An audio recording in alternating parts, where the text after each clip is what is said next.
Hi, இன்னைக்கு ஒரு short story தான் கொண்டு வந்திருக்கேன். ஃபஸ்ட்டு அதுக்கு முன்னாடி நம்மளோட இங்கிலீஷ் லெவல் எந்த அளவுக்கு இருக்குது அப்படின்னு பார்த்துக்கலாம். ஃபஸ்ட்டு நம்மளையே அனலைஸ் பண்ணணும். இதில் 5 கேட்டகரிஸ் இருக்குது. ஃபஸ்ட்டு கேட்டகரியில் உள்ளவங்க ரீட் மட்டும் பண்ண தெரிகிறவங்களா இருப்பாங்க.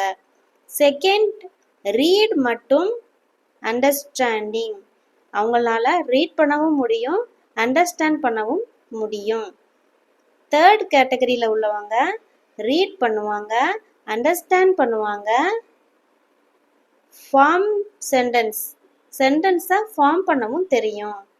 ஃபோர்த் கேட்டகரியில் உள்ளவங்க ரீட் பண்ணுவாங்க, அண்டர்ஸ்டாண்ட் பண்ணுவாங்க, கொஸ்டின்ஸ் இல்லைனா சென்டென்ஸ் ஃபார்ம் பண்ண தெரியும், ஆனால் ஸ்பீக் பண்ண மாட்டாங்க, பேச மாட்டாங்க. ஃபிஃப்த்து கேட்டகரியில் உள்ளவங்க ரீட் பண்ணுவாங்க, அண்டர்ஸ்டாண்ட் பண்ணுவாங்க, சென்டென்ஸ் ஃபார்ம் பண்ண தெரியும், பேச தெரியும், ஆனால் ஃப்ளூயன்ஸாக பேச தெரியாது. இந்த மாதிரி கேட்டகரிஸ் இருக்குது. இதில் நீங்கள் எந்த கேட்டகரி அப்படின்னு தான் இன்னைக்கு பார்க்க போகிறோம். அதுலேயும் ரீட் பண்ணுறவங்க மோஸ்ட்லி இருப்பாங்க.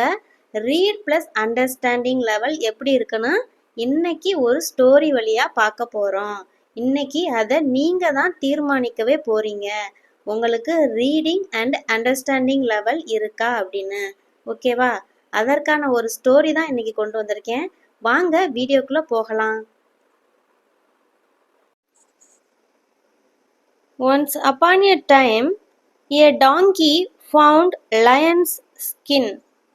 He dressed himself in that skin. Wherever he went, the other animals and people feared him.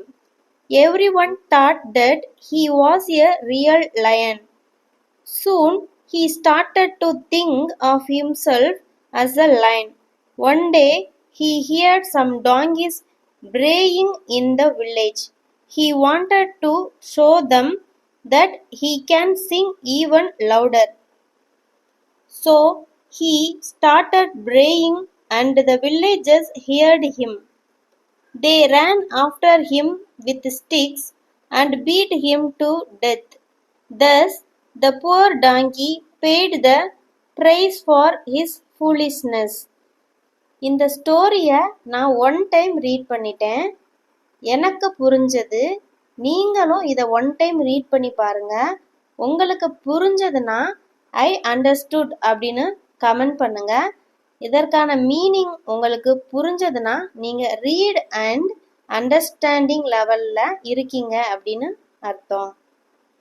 அது மட்டும் இல்லாமல் இதில் ஒரு சில வெக்காபுலரிஸை நான் அண்டர்லைன் பண்ண போகிறேன்.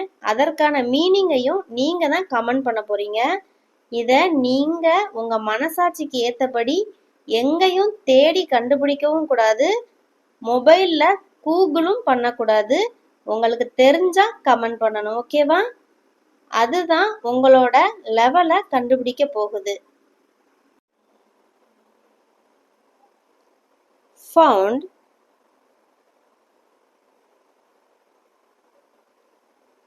fear, thought, himself, braying, louder, sticks, beat, foolishness. இதற்கான மீனிங்கை நீங்கள் தான் கமெண்ட் பண்ண போகிறீங்க. உங்களுக்கு தெரிஞ்சால் மட்டும் கமெண்ட் பண்ணுங்க. நீங்கள் நான் சொன்ன மாதிரி மட்டும் பண்ணிடாதீங்க. எந்த வெப்சைட்டில் போய் இதற்கான ஆன்சரை கண்டுபிடிச்சி நீங்கள் கமெண்ட் பண்ணக்கூடாது. நீங்களா உங்களுக்கு தெரிஞ்சிச்சுன்னா மட்டும் கமெண்ட் பண்ணுங்க. இது ஒரு சின்ன டெஸ்ட்டு. சாரி, டெஸ்ட்டுன்னு சொல்ல வேணாம், டெஸ்ட்டு எக்ஸாம் இதெல்லாம் கேட்டால் நமக்கே ஒரு மாதிரியாக இருக்கும். இது ஒரு டெஸ்ட் இல்லை, இது ஒரு இன்வால்மெண்ட்டுன்னு வச்சுக்கோங்களேன். இந்த வேர்ட்ஸை எத்தனை இருக்குது, ஒரு 9 இருக்குது, இன்னும் 1 சேர்த்துக்கலாம். புவர். இந்த 10 வேர்ட்ஸுக்கும் மீனிங்கை நீங்கள் எவ்வளோ கண்டுபிடிச்சிருக்கீங்க அப்படின்னு கமெண்ட் பண்ணுங்கள். 10க்கு யார் எத்தனை மார்க் எடுக்கிறாங்கன்னு பார்க்கலாம். Okay, thank you.